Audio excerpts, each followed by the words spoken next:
The smiling man is a night-stalking entity known for his unnaturally wide grin and erratic dancing through the darkest city streets. He doesn't walk, he glides like gravity, owes him a favor, like physics, is just a recommendation. If you ever see him, he's not coming toward you, he's choosing you.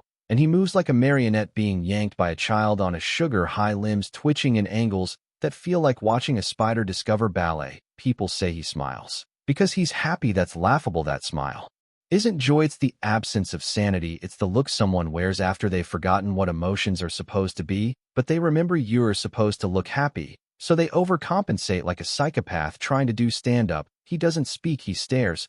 And when he moves closer, he doesn't rush, savors the space between you like it's edible, like the tension is his appetizer and your fear is dessert. He wants you to run, not because he'll chase you, but because he likes knowing you think running will help. Most creatures attack. The smiling man performs. He's your stalker, your audience, your executioner, and your therapist, all rolled into one inhuman cryptid with a facial expression that looks photoshopped on a flesh. What's worse, sometimes he follows you home not because he wants to kill you. No, that would be kind. He wants to watch you check every door, double lock your windows, sleep with the lights on. He's not the monster you fear. He's the reason you create monsters just to explain away his shadow.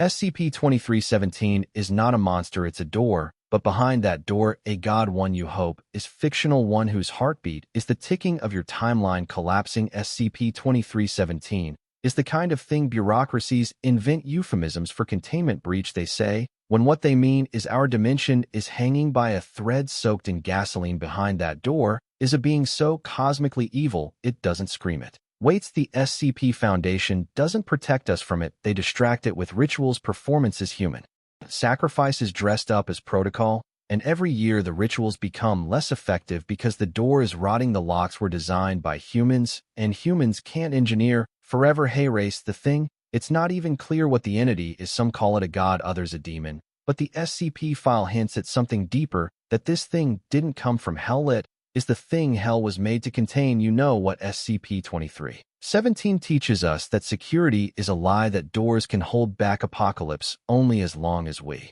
pretend they're locked, that when something is too big to comprehend, we slap a designation on it and file it under hope for the best, and the best part, the door is still creaking. Candle Cove is a children's puppet show that never aired unless you remember watching it, which is impossible because it never existed except you swear it did. And that's the curse. Everyone remembers Candle Cove differently. One remembers a screaming puppet named Jawbone. Another remembers the skin of Kurho wore children's flesh like a Gucci trench coat. But all of them agree the show was wrong, not like bad production, wrong like this show knew your name and whispered it through the TV static, wrong. And hey, race, the kicker, the final episode wasn't an episode, it was just footage, children screaming, not acting, begging for minutes, uncut, as if the show didn't care who was watching. Anna Maria, it just wanted to be watched. It's not a show, it's a memory parasite, a fake past engineered to infect your nostalgia gland. It convinces you it was real, so real, you can still hear the theme song when your power flickers. Think about this, what if Candle Cove didn't need to be broadcast to exist? What if it grows by being remembered like a mental virus that updates its own lore inside your hippocampus? The more people reminisce, the more it becomes real. Candle Cove isn't a show, it's an echo of something that wants to come back, and it knows the best place to hide is not behind a screen, but inside a childhood.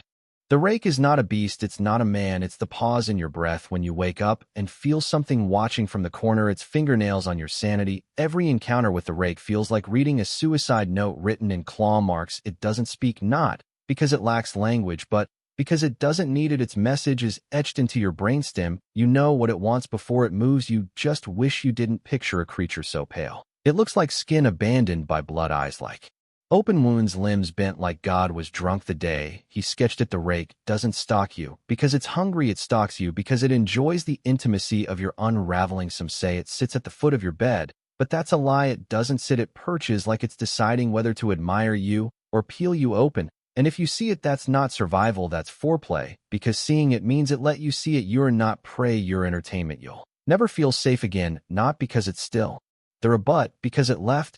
And if it can come once, you'll spend the rest of your life flinching at shadows that resemble regret.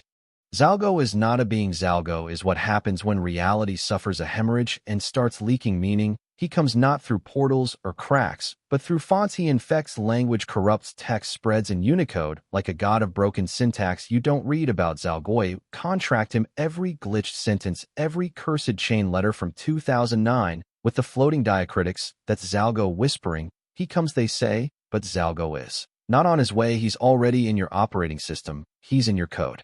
Your grammar, he's the corrupted data your brain can't quarantine fast enough. Some think Zalgo is a meme, an ancient joke wrapped in digital aesthetic horror, but if memes evolve and they hen Zalgo is Darwin's final punchline, a conceptual plague masquerading as humor until it infects your perception, and when he comes fully, the sky won't burn. The sky will display a 404 error. He's not the end of time, he's the decay of context. Zalgo isn't here to kill you, he's here to make sure that nothing means anything ever again.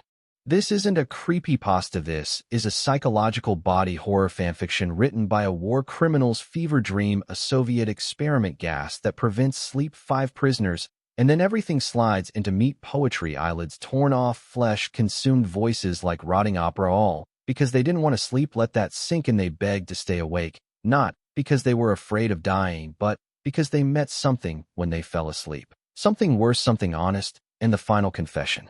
We are what you hide from when you sleep. That's not a line, that's a diagnosis. We aren't afraid of darkness, we're afraid of our own darkness being seen. People call it fake. That's adorable, as if fiction is safe, as if lies can't crawl into your bloodstream and set up nightmares like Airbnb guests. Who cares if it's real when it feels like it could be? The Russian sleep experiment didn't happen, but somehow we all remember it like a trauma we inherited genetically. It didn't need to be real, it just needed to sound like it was.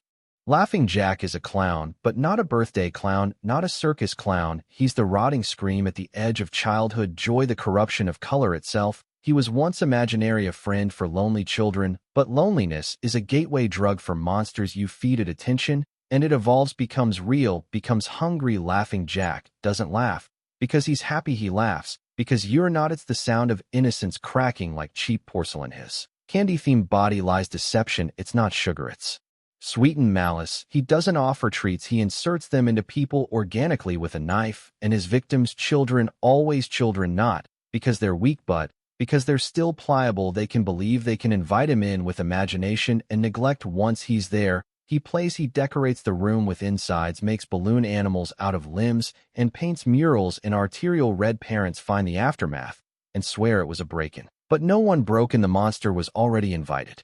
Laughing Jack doesn't need to exist in the real world, he only needs to exist in yours, because once he becomes real for you, you're the party favor. It starts in 1972. A woman enters a hospital in Los Angeles. She's wearing a white gown soaked in blood, not her own. Her face is a wax mask, unmoving, beautiful, and human. She doesn't blink, doesn't speak, her mouth hangs open in a sculpted parody of life, the kind of face you'd see on a department store mannequin. If it suddenly turned and asked for your name, she lets them take her to a hospital bed, and then she smiles, not a human smile, something reptilian, predatory, like a machine that learned facial expressions from watching people scream when a nurse tries to sedate her. She bites, not like a person, like an animal who's been pretending too long and forgot it had to fake it, rips flesh like paper. She eats it, and all the while she watches, not like she's angry, like she's bored. And then the doctor asks, "What are you?" And she says, "I am God." They found her bloodless, empty like a vessel. And then she disappeared. No footage, no body, just accounts, the kind that smell like hallucination and sound like schizophrenia, trying to tell bedtime stories. She didn't need to be caught because she wasn't trying to escape, she was just checking in, and maybe she's still walking through hospitals looking for someone who looks just enough like her to replace